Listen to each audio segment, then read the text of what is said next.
هل سبق لك أن تساءلت عن السر وراء تلك اللحظات المميزة والتاريخ العميق الموجود في فنجانك المفضل من القهوة؟ هل سبق لك أن تساءلت كيف اكتشفت؟ هل سمعت عن قصة الراعي الأثيوبي الذي كان سببا من أسباب شربك للقهوة اليوم؟ استعد للانغماس في عالم السحر والإثارة. في هذا الفيديو سنغوص عميقا في تاريخ مشروب لا يمكن إنكار شهرته ولا يمكن الاستغناء عنه، لذا لا تنسوا الاعجاب بالفيديو والاشتراك في القناة وتفعيل زر الجرس إذا كنت مهتم بتطوير صحتك ولياقتك وعقليتك. جهز مشروبك اللذيذ ودعنا نبدأ.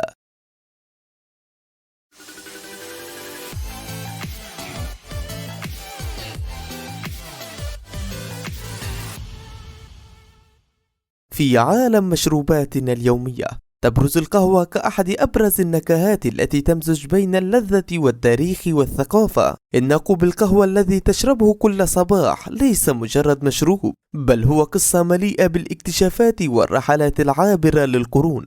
تعتبر القهوة مصدر إلهام للكثيرين، ولكن القهوة تحمل أيضا قصة غنية بالتجارة والثقافة والروابط البشرية، تنطوي أصولها على أسرار تاريخية تمتد لقرون طويلة وتعكس تأثيرها الكبير على حضارات متعددة. بداية الأسطورة. يروى أن هذه الأسطورة بدأت في الحبشة في القرن التاسع، حيث يعيش الأوموكبيش، وهي من أقدم البقاع عبر التاريخ، حيث يعيش فيها العرق البشري أكثر من 200 ألف سنة. حيث يبدأ بطل قصتنا الراعي كالدي عندما كان يرعى قطيعة من الماشية في إحدى المناطق الجبلية الخضراء. وفي يوم من الأيام لاحظ كالدي سلوكا غريبا لدى بعض الماشية. بعد تناول بعض الحبوب الحمراء من شجرة كرز القهوة، كانت هذه الحبوب تفرغ من بطن الماشية ليلا، مما جعلها تكون في حالة من الحيوية والنشاط الزائد. وباستمرار مراقبته لهذا السلوك الغريب، قرر كالدي تجربة هذه الحبوب بنفسه حتى شعر باليقظة والنشاط. وحينما عاد كالدي إلى أمام الجامع ليستفتيه، قام الإمام بجمعها وغليها في الماء، مما أدى إلى ظهور السائل البني الذي أصبح مألوفا لنا اليوم. حين تجربته وجد نفسه في تركيز متزايد أثناء الصلاة. بعد اكتشافه لهذا السر، قرر كالدي مشاركة هذا الاكتشاف مع القساوسة المحليين الذين اعتبروا أن هذا السائل البني يمكن أن يكون شريرا وحرموا أنفسهم من تجربته. ولكن كالدي الذي وجد في القهوة نكهة فريدة وطعما لا مثيل له، قام بمشاركتها مع الأصدقاء والعائلة، وسرعان ما انتشرت شهرتها بسبب مذاقها ومفعولها. من الحبشة إلى اليمن، ميناء الموخى. وعند الحديث عن الموخى فإننا نتحدث عن الميناء الأول الذي خرج منه البن اليمني للعالم. وقد أخذت قهوة الموكا الشهيرة اسمها من المدينة الساحلية الواقعة أقصى غرب اليمن الموخا، بل إن إطلاق الموكا على القهوة كان يدل على جودتها أول الأمر. وقد كانت قهوة الموخا تشرب بداية الأمر في بلاط النبلاء الأوروبيين. ويسجل لنا التاريخ أن البرتغاليين الذين حاولوا الاستيلاء على ساحل اليمن الغربية بداية القرن العاشر الهجري هم أول الأوروبيين تذوقا للقهوة، وذلك عندما ضيفهم شيخ الموخا على مشروب أسود دافئ ينعش الجسم ويريح البال يسمى القهوة. ويرجع تسمية القهوة بهذا الاسم عند العرب لأنها تقهي شاربها عن الطعام، أي تذهب بشهوته، فقد كان كل من يشربها يذهب بعدها شعور الجوع ويظهر الإحساس بالشبع. القهوة خمر ومسكر.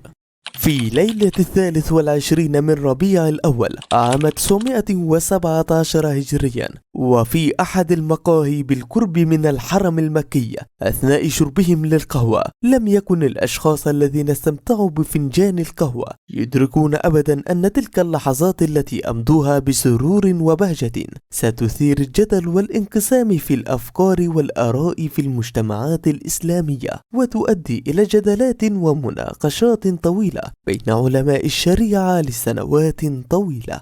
في ذلك الوقت كانوا يجلسون تحت إضاءة القناديل المتوهجة ويتبادلون الحديث حتى ظهر ناظر العصبة خاير بك في مكة بينما كان في طريقه إلى بيته قادما من الكعبة المشرفة. لدى مروره بالقهوة أطفأوا الأنوار على الفور مع ارتيابهم وشعورهم بالاستنكار، وحاولوا تجنب المواجهة معه حيث أثار وجوده الشكوك لديهم، وأصبحوا في وضعية قابلة للشك، فاستفسر منهم حول ما كانوا يشربونه. وكانت هذه اللحظة الأولى لتسلية الحديث وبداية سلسلة من التساؤلات والمناقشات. فأجابوا: إنه شراب اتخذ في هذا الزمان وسمي القهوة، يطبخ من قشر حب يأتي من بلاد اليمن يقال له البن.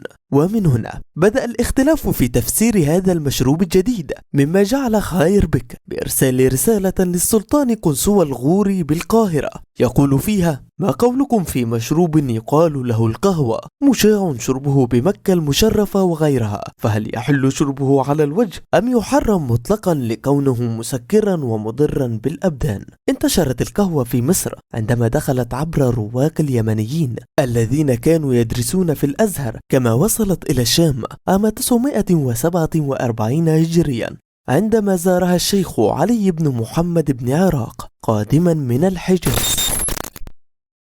في النهاية نجد أن كل فنجان يحمل حكاية عميقة من التجارب والتقاليد والتراث الثقافي للعديد من الشعوب حول العالم. إن استمرار قهوتنا بلحظات الاسترخاء والتفكير يعكس استمرار هذا المشروب السحري في تجمع الناس وتقريب المسافات بين الثقافات. تأثرت ثقافتنا وحياتنا اليومية بتلك البذور الصغيرة التي أثرت القلوب وفتحت آفاقا جديدة للتواصل والاجتماع. وكيف أصبحت فناجين القهوة شاهدا على لحظات الفرح والحزن من إثيوبيا إلى أنحاء العالم. شهدت حبوب القهوة رحلة رائعة من الاكتشافات والتجارة والثقافة، تحولت من مجرد حبوب إلى مشروب يجمع الناس ويخلق جوا من التفاهم والتواصل. إن تاريخ القهوة يمتد لآلاف السنين ويظل محفورا في ذاكرتنا وحياتنا اليومية. ومع كل رشفة نستمر في الاحتفال بالتنوع الثقافي والتراث العريق الذي يحمله هذا المشروب الرائع. إن تاريخ القهوة ليس مجرد تسلية لفضولنا، بل هو مرآة تعكس رحلة الإنسان من خلال العصور. شكرا لمشاهدتكم هذا الفيديو، لا تنسوا الإعجاب بالفيديو والاشتراك في القناة إذا كنت تسعى إلى تطوير صحتك ولياقتك وعقليتك. نتمنى لكم دائما الصحة والسعادة والنشاط.